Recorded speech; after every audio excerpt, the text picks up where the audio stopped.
بسم اللہ الرحمن الرحیم صلی اللہ علیہ حبیبہ محمد علیہ وسلم۔ السلام علیکم ورحمۃ اللہ وبرکاتہ۔ آج کا موضوع ہے عالم صغیر اور عالم کبیر کیا ہے۔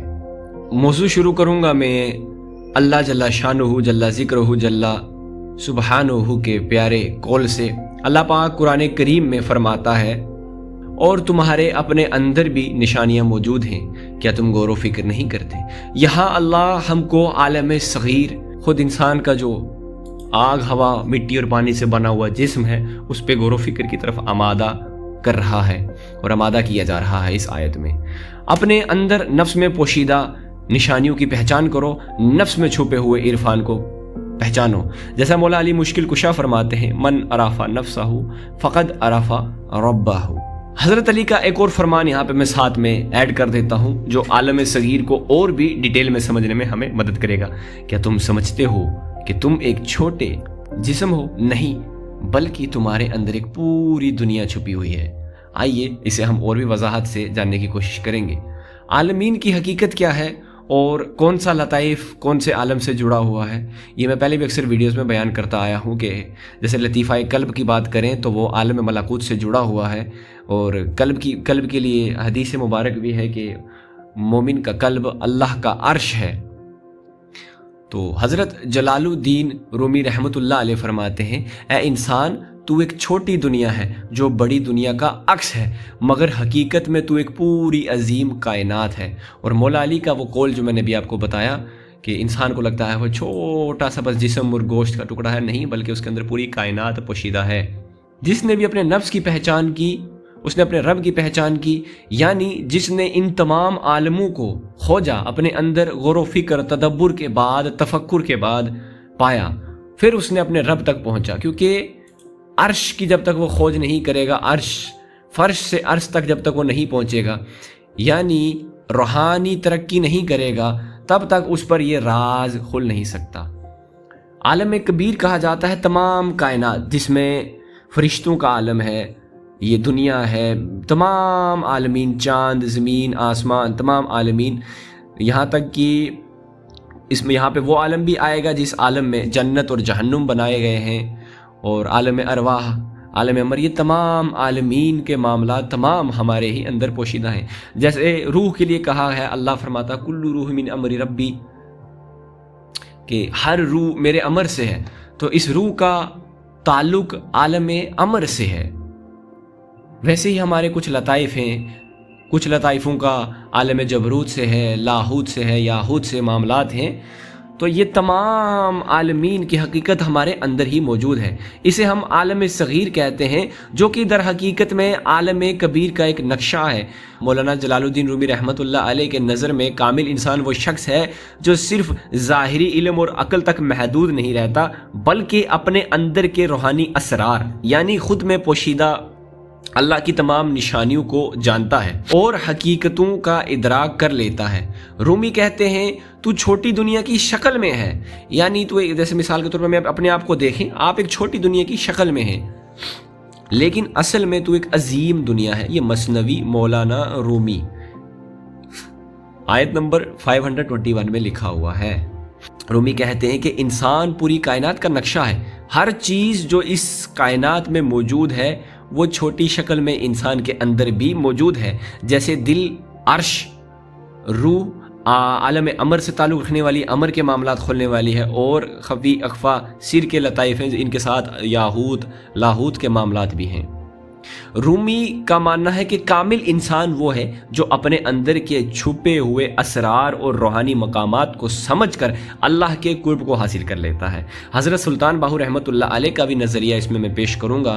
حضرت سلطان باہو رحمۃ اللہ علیہ فرماتے ہیں، کامل وہ ہے جو ساتوں عالم، جبروت، لاہوت، ملکوت، ناسوت، لاہوت، لا مکان کا روحانی سفر طے کرے، ہر عالم کی حقیقت اور مقام کو سمجھ کر اللہ تعالیٰ کی ذات تک رسائی حاصل کر لیتا ہے، اسے کہتے ہیں انسان کامل۔ جو انسان ان تمام عالموں کا سفر طے کر کے اللہ کی ذات حق تک پہنچتا ہے، وہی اصل میں کامل انسان ہوتا ہے۔ یعنی من عرفہ نفسہ کے نقطے کے اندر میں نے یہ تمام چیزیں بیان کی ہیں۔ رومی مزید فرماتے ہیں کہ اگر تو اپنے اندر کا سفر طے کر لے تو تجھے سب کچھ مل جائے گا، کیونکہ جو کچھ باہر ہے وہ تیرے اندر چھپا ہوا ہے۔ سلطان باہو کی اس کے بارے میں سلطان باہو رحمۃ اللہ علیہ بھی اس کے بارے میں فرماتے ہیں، جس نے اپنے دل کو اللہ تعالیٰ کے آئینہ بنا لیا، یا جس نے اپنے دل کو اللہ تعالیٰ کا آئینہ بنا لیا، اس نے ہر مقام کا سفر طے کر لیا۔ نتیجہ کامل انسان وہی ہے کہ جو عالم صغیر کو عالم کبیر کی طرف لے جائے، یعنی فنا کر دے، فانی عالم کو لا فانی عالم میں ختم کر دے۔ یہ عالم فانی ہونے والا ہے، اس پہ قیامت صغیرہ آئے گی، اور جو قیامت کبیرہ آئے گی اس میں تمام مخلوقات ایک ساتھ ختم ہو جائیں گی، تمام روحیں کھینچ لی جائیں گی، اللہ کے حکم سے واپس اللہ کی طرف چلی جائیں گی۔ لیکن جب آپ کو موت آتی ہے، ایک واحد انسان کو موت آتی ہے، تو اسے ہم کہیں گے قیامت صغیرہ، یعنی اس کو موت آ گئی، اس کے جسم کو، یعنی پوری ایک کائنات تھی نا، تو اس کے اندر ایک پوشیدہ کائنات، اس کی تمام، اس کو وہیں پہ ختم، اس کے تمام معاملات ختم۔ اب اس کا نامہ اعمال بند، یعنی جو اس کا سفر تھا، علمی سفر تھا، عملی سفر تھا، عشق کا سفر تھا، وہ وہیں ختم۔ اس وجہ سے اسے کہتے ہیں قیامت صغیرہ۔ تو قیامت کبیرہ میں تمام عالمین ختم ہو جائیں گے، سوائے اللہ کی ذات کے کچھ باقی نہ رہے گا۔ پھر اللہ ہی اپنے ارادے سے واپس تمام روحوں کو لائے گا، نامہ اعمال اور حشر کا میدان سجایا جائے گا، وغیرہ وغیرہ کے معاملات۔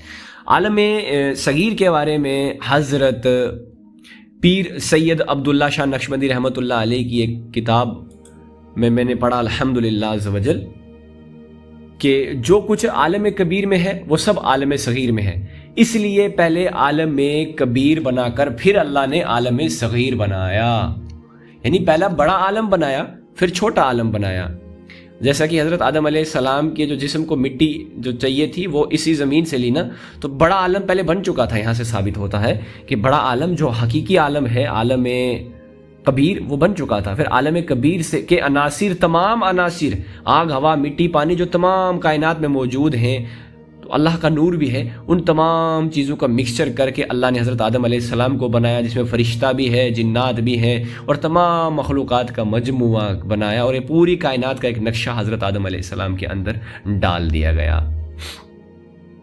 یعنی اتنے بڑے عالم میں جو کچھ ہے وہ سب اتنے چھوٹے عالم میں بھی ہے، اللہ نے تمام چیزیں ہمارے اندر ڈال دی۔ کیا شان والا ہے ہمارا رب، سب چیزیں نمونہ ہوا۔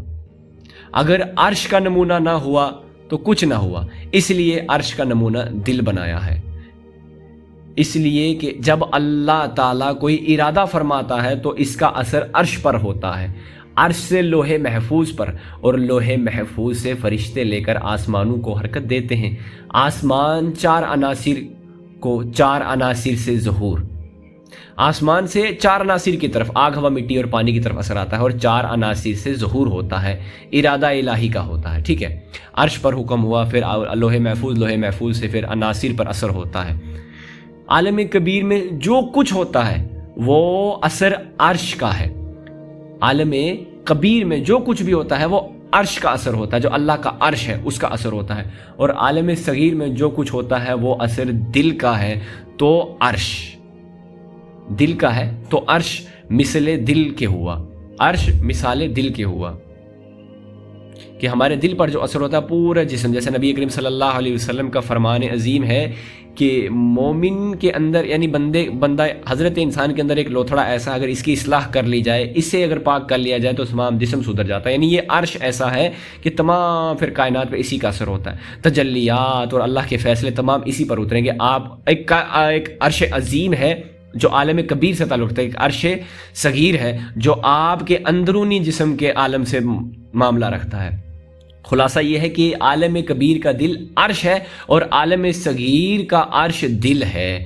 ایسا ہی عالم سفلی کے بھی دل ہوتے ہیں، جیسے عالم کبیر میں کچھ کرنا ہو تو اللہ عرش پر اپنا ارادہ ظاہر کرتا ہے۔ عالم کبیر وہ عالم ہے کہ جس عالم سے تمام ایک عالم سے حصہ لے کر اللہ نے ہمارے اس عالم صغیر کے اندر، یعنی تمام عالمین کا رب ہے وہ، اور وہ تمام عالمین کی نشانیاں ہمارے اندر ڈال دی۔ اسی لیے میں نے شروع میں جو اللہ جل شانہ الکریم قرآن کریم میں ارشاد فرماتا ہے وہ میں نے آپ کے سامنے آیت رکھی،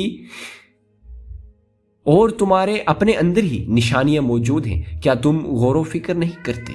یہاں اللہ نے ہمیں غور و فکر کی طرف بلایا ہے، اور جلال الدین رومی رحمۃ اللہ علیہ کے قول کے مطابق چھوٹی دنیا کے اندر ہی تمام راز موجود ہیں، اور مولا علی کے قول کے مطابق من عرف نفسہ، کہ اپنے نفس کی پہچان کر، کیونکہ اس نفس کے اندر ہی تمام کائنات پوشیدہ ہے۔ اور مولا علی کا یہ دوسرا قول کہ تجھے لگتا ہے کہ تو صرف گوشت کا لوتھڑا ہے، ٹکڑا ہے، نہیں، بلکہ تیرے اندر تمام عالمین پوشیدہ ہیں، تمام راز پوشیدہ ہیں اللہ کے۔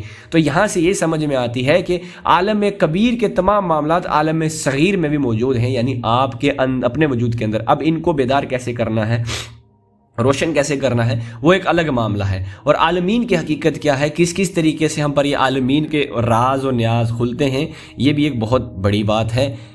اللہ پاک کہنے سننے سے عمل کرنے کی توفیق عطا فرمائے۔ امید کرتا ہوں کہ آپ عالم کبیر کو سمجھے ہوں گے اور عالم صغیر کو، بالخصوص عالم کبیر کو سمجھنا ایک ہوتا ہے علم سے سمجھنا، ایک ہوتا ہے عمل سے۔ ایک مراقبے سے، مراقبہ کیوں کیا جاتا ہے؟ اسی لیے تاکہ خودی میں ڈوب کے پا جا تو سراغ زندگی، اپنے من میں ڈوب کے پا جا سراغ زندگی۔ تو میرا نہیں بنتا تو نہ صحیح اپنا تو بن۔ اپنا بننے سے مراد یہ ہے کہ اللہ نے جو تیرے اندر نشانیاں رکھی ہیں، جیسا قرآن کریم میں اللہ فرما رہا ہے، میں نے تیرے اندر نشانیاں موجود ہیں، تو غور و فکر کر۔